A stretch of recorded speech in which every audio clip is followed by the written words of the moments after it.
السلام علیکم ویورز، تو آج میں سفر زندگی ناول کا پارٹ 2 لے کر آئی ہوں۔ امید ہے آپ کو پچھلا پارٹ بھی پسند آیا ہوگا۔ اگر آپ ہماری ناول کے مزید پارٹس کو پڑھنا چاہتے ہیں تو ہمارے چینل کو سبسکرائب کریں۔ میرال نے سنان کی باتوں کو بالکل نظر انداز کیا اور فریحہ کو خدا حافظ بول کر کلاس سے باہر آ گئی۔ سنان کو بہت زیادہ غصہ آیا اور وہ بھی باہر اپنے دوستوں کے پاس لان میں چلا گیا۔ اس کو میرال کا یہ رویہ اپنی بے عزتی لگ رہا تھا اور اس کے ذہن میں میرال سے بدلہ لینے کی ضد مزید بڑھ گئی تھی۔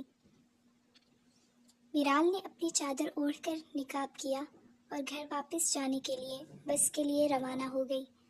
میرال نے گھر آ کر کھانا کھایا اور اپنے ماما اور بابا کو یونیورسٹی کے پہلے دن کی رودات سنا کر اپنے کمرے میں آرام کرنے چلی گئی۔ ابھی اس کی آنکھ لگنے ہی والی تھی کہ اچانک امریکہ سے میرال کی دائی کی کال آنے لگی۔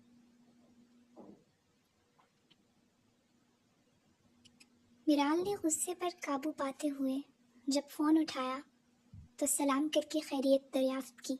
میرال کی دائی نے اسے اپنی من پسند چیز یا پھر تحفے کا اظہار کرنے کو کہا، جبکہ میرال نے بلا تکلف انہیں کچھ بھی لانے سے منع کر دیا اور کہا کہ میرے پاس کسی چیز کی کمی نہیں ہے الحمدللہ، بس آپ اور تایا جان ہم سے ملنے آ رہے ہیں، میرے لیے اتنا ہی کافی ہے تائی جان۔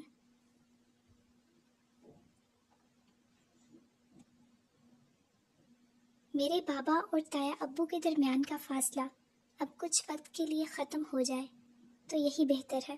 بابا تایا ابو کو اپنے بھائی سے کہیں زیادہ اہمیت دیتے ہیں اور بے تحاشا محبت کرتے ہیں وہ تایا جان سے۔ وہ تو قسمت نے دونوں بھائیوں کو دور کر دیا، ورنہ بابا تو اب بھی تایا جان کے ساتھ گزرا ہوا ہر ایک لمحہ بہت شدت سے یاد کرتے ہیں، جو انہیں ان کے بچپن کے دنوں کی یاد دلاتا ہے، وہ دن جو سنہرے دن ہوتے ہیں ہر ایک کے لیے۔ میرال کی دائی خاموش رہی اور کچھ دیر بعد خدا حافظ بول کر فون بند کر دیا۔ میرال کے ذہن میں یہ بات تو بچپن میں ہی نقش ہو گئی تھی کہ کس طرح سے میرال کی دائی نے اس کے تایا کو بیرون ملک جانے پر اکسایا تھا، اور جب میرال کے پاپا نے انہیں جانے سے روکا تو کس طرح سے اس کے تایا نے اپنی بیوی کے کہنے پر اپنی جان سے بھی پیارے بھائی سے لڑائی کی اور ہاتھ بھی اٹھایا، جو کہ بالکل ہی ایک ناممکن سانحہ تھا۔ میرال کے ذہن میں وہ سارا منظر بالکل تازہ تھا۔ آخر وہ کیسے بھول سکتی تھی اپنے بابا کی آنکھوں سے چھلکتی بے بسی کو اور جدا ہونے کی اس تکلیف کو؟ آخر کیسے؟ اگلے دن ناشتے کے بعد میرال اپنے والدین سے ملی اور خدا حافظ کہہ کر بس کے لیے گھر سے جلد ہی روانہ ہو گئی تھی۔ یونیورسٹی کے مین گیٹ پر اپنا آئی ڈی کارڈ دکھا کر اندر کی جانب چلی گئی۔ آج میرال نے سرخ اور کالے رنگ کے کپڑے پہن رکھے تھے اور کالی چادر اوڑھے ماسک پہن کر اپنے ڈپارٹمنٹ کے بالکل سامنے ہی آ رہی تھی۔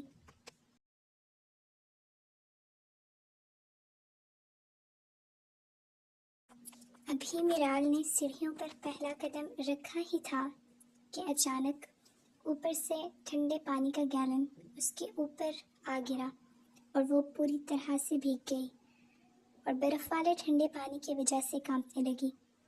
جتنی دیر میں میرال نے واپس اوپر کی جانب دیکھا تب تک وہاں کوئی موجود نہ تھا۔ میرال کا بیگ بھی پوری طرح سے گیلا ہو گیا۔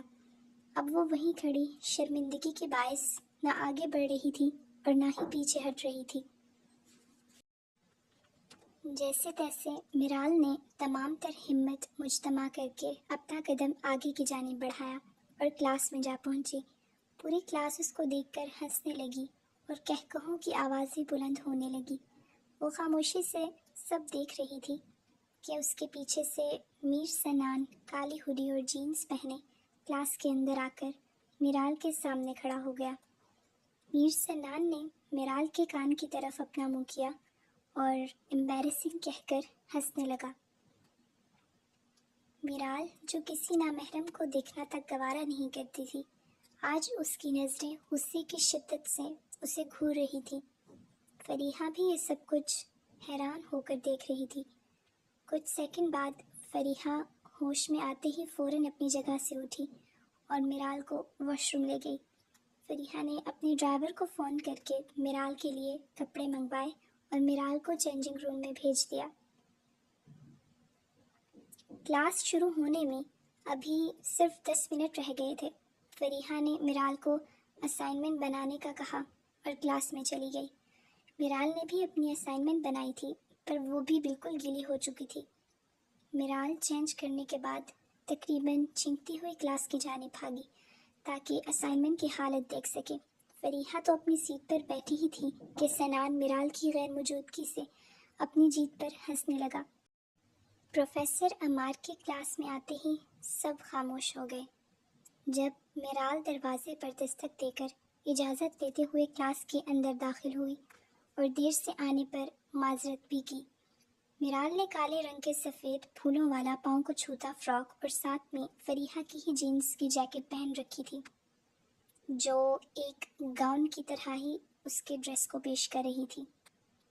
سر کو گول حجاب میں لپیٹے نفاست سے نقاب کیے وہ پہلے سے کافی بہتر لگ رہی تھی۔ سنان میرال کو دوبارہ کلاس میں دیکھ کر کافی حیران ہوا تھا مگر اسے جلد ہی معلوم ہو گیا تھا کہ یہ مدد میرال کو فریحہ سے ان کے درمیان کی دوستی کے عوض ہی ملی تھی۔ پروفیسر صاحب نے اپنا لیکچر شروع کیا اور سب طلباء سے اسائنمنٹ نکالنے کو کہا۔ میرال کو معلوم تھا کہ آج اسے پروفیسر کی ڈانٹ سے کوئی بھی نہیں بچا سکتا کیونکہ اس کی اسائنمنٹ بالکل گیلی ہو گئی تھی اور زیادہ تر تحریر دھل کر مٹ گئی تھی۔ میرال ٹھنڈ کی وجہ سے چھینکنے لگی اور اس قدر ٹھنڈ سے کانپنے لگی کہ پوری کلاس میرال کی جانب متوجہ ہو گئی۔ پروفیسر عمار نے میرال سے اسائنمنٹ دینے کو کہا تو سنان کے ماتھے پر فوراً بل ظاہر ہونے لگے اس ڈر سے کہ کہیں وہ اس کی شکایت ہی نہ لگا دے۔ سنان فوراً سے اپنی سیٹ پر کھڑا ہوا اور پروفیسر کو میرال کی طبیعت خراب ہونے کی وجہ سے اسائنمنٹ نہ بنانے کا بتایا۔ پوری کلاس سنان کے جواب پر حیرانی سے اس کی جانب دیکھ رہی تھی مگر تقریباً سبھی یہ جانتے تھے کہ یہ مدد سنان نے اپنے مطلب کے لیے ہی کی ہے۔ فریحہ کو تو یقین تھا کہ سنان اپنے آپ کو بچانے کے لیے یہ ہمدردی جتا رہا تھا کیونکہ فریحہ سنان کی کزن ہونے کی حیثیت سے بچپن سے اسے جانتی تھی اور میر سنان کے بڑے بھائی کی منگنی بھی کچھ عرصہ پہلے فریحہ کے ساتھ ہوئی تھی۔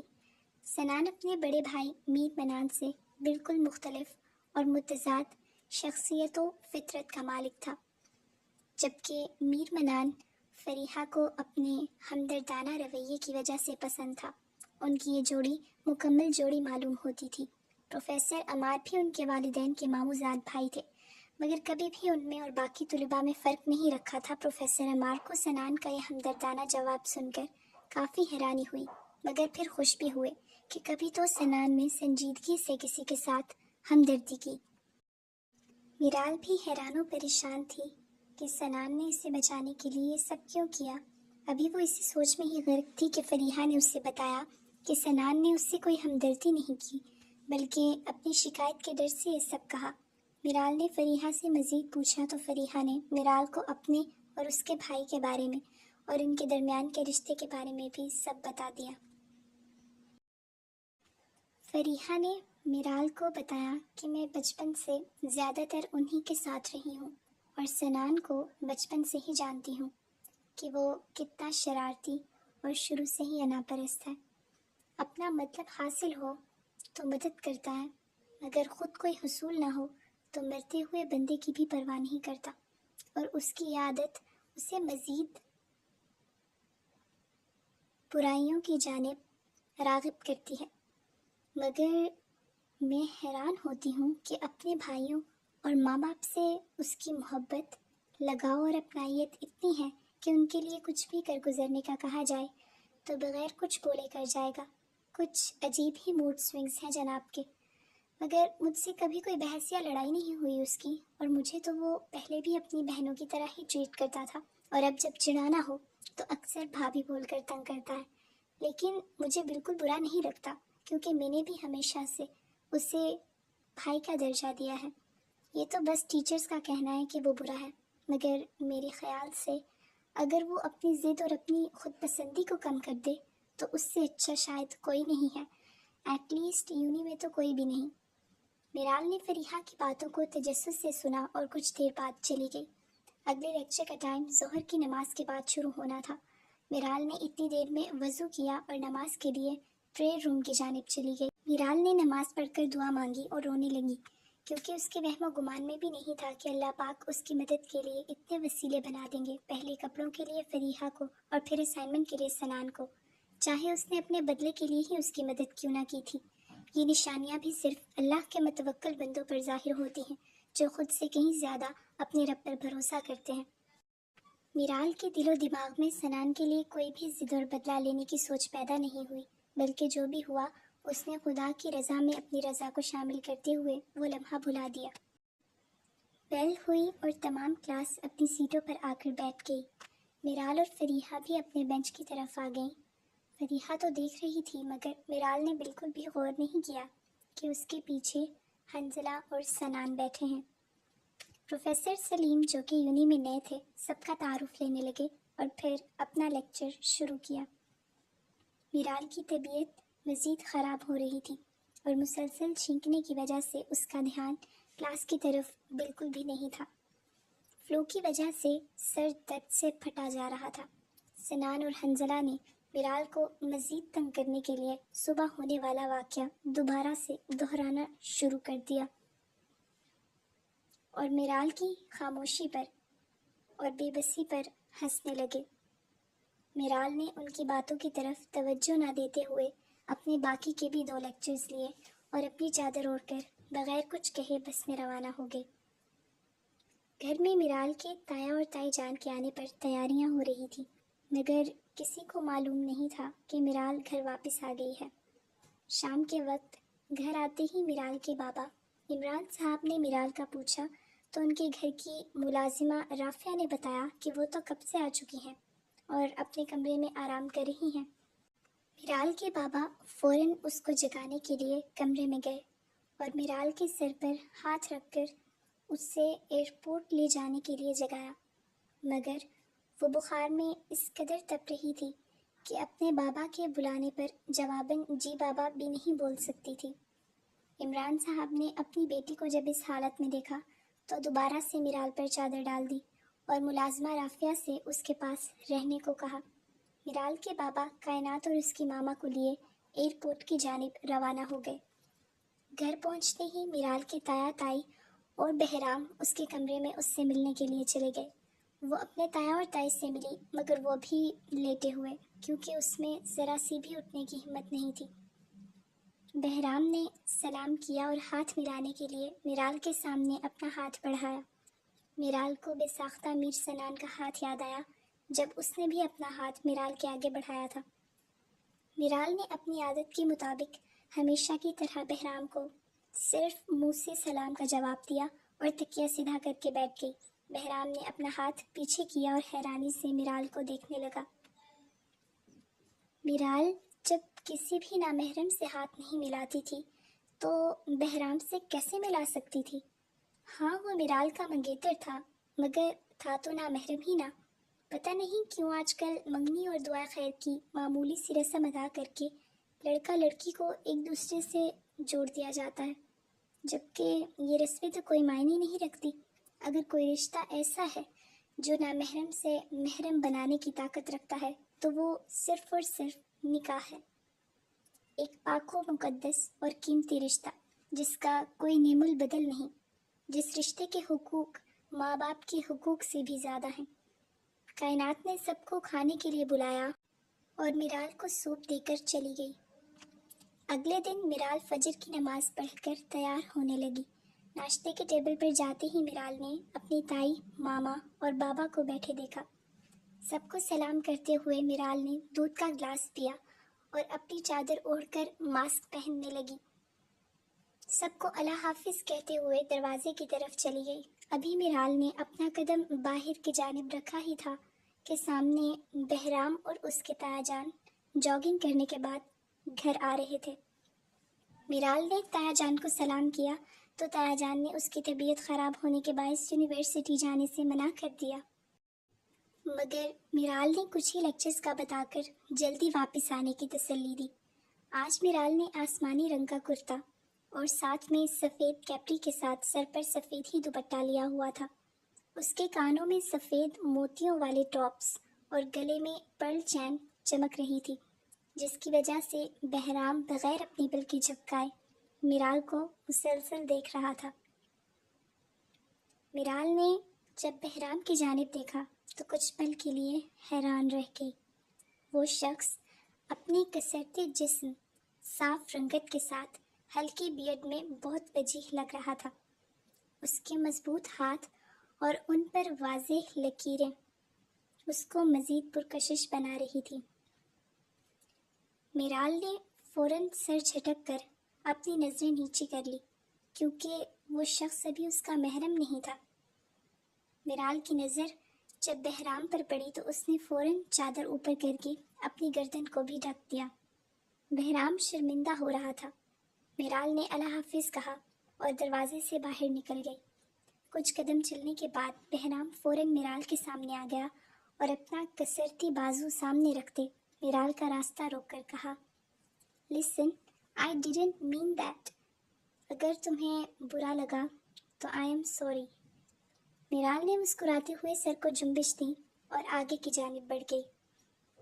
یونیورسٹی پہنچتے ہی ڈپارٹمنٹ کے دروازے پر میرال نے میر سنان اور اس کے فرینڈز گروپ کو کھڑے دیکھا۔ وہ جانتی تھی کہ اب سنان جان بوجھ کر اپنی ضد کی وجہ سے اسے تنگ کرے گا۔ اس نے دروازے کے کونے سے اندر جانے کی کوشش کی، مگر وہاں بھی سنان کے دوست کھڑے تھے۔ میرال نے جب انہیں راستے سے ہٹنے کو کہا تو سنان خود آگے آ کر میرال کے سامنے کھڑا ہو گیا۔ شاید وہ میرال کے صبر اور خاموشی کو آزما رہا تھا۔ میرال کی طبیعت ابھی بھی بہت زیادہ خراب تھی اور وہ کسی سے بھی کوئی بحث نہیں کرنا چاہتی تھی۔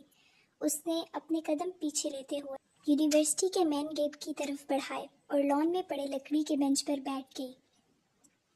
کچھ دیر بعد اس نے دوبارہ ڈپارٹمنٹ کی طرف جانا چاہا، کیونکہ لیکچر شروع ہونے میں صرف 15 منٹ باقی رہ گئے تھے۔ میرال ابھی ڈپارٹمنٹ ڈور کے پاس ہی تھی کہ سنان کے دوست نے سنان کو وہیں پر بلا لیا۔ فریحہ بھی گیٹ سے انٹر ہو کر میرال کے ساتھ آ گئی۔ فریحہ میرال کو بتانے ہی لگی تھی کہ میر منان، جو کہ فریحہ کا منگیتر اور سنان کا بڑا بھائی تھا، وہ فریحہ کو خود آج یونیورسٹی لے کر آیا تھا، کہ اچانک خود ہی میرال اور فریحہ کی طرف آیا اور میرال کو سلام کرتے ہوئے اس کے سر پر ہاتھ رکھا۔ آج میرال کو صحیح معنوں میں بھائی کی کمی محسوس ہوئی تھی، مگر میر منان کی اس اپنائیت کے ایک لمحے نے ایک محفوظ احساس دیا تھا میرال کو، جو شاید لفظوں میں بیان کرنا مشکل ہے۔